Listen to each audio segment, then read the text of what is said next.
Chun ólas a áil ar chultúr na hÉireann, chuid Éireann drifúir leis an náisiúnaí Éireannach John O'Leary, W.B. Yeats agus a athair in aithne do Gonne.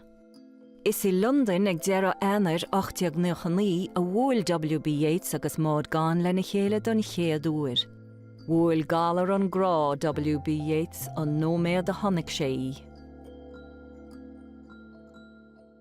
An nóméad sin, an nóméad divan sin in n-áiríre.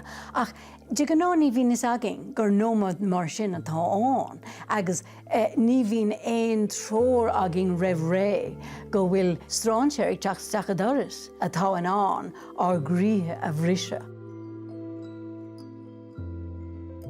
Bhí sé faoi réabhlóideach ón tús. Hit sé an rá leihí ar a buinte leis an cumavírtaí agus leis an cinál páirsantacht a bhí aici an láidreacht.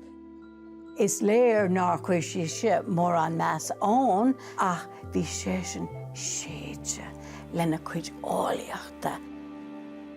Blianta na dhiaidh sin scríomh Yeats an méid seo leanas faoin géad chruinniú seo.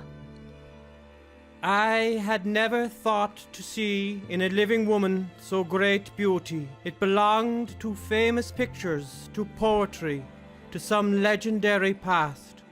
She brought into my life a sound as if a Burmese gong, an overpowering tumult that had yet many pleasant secondary notes.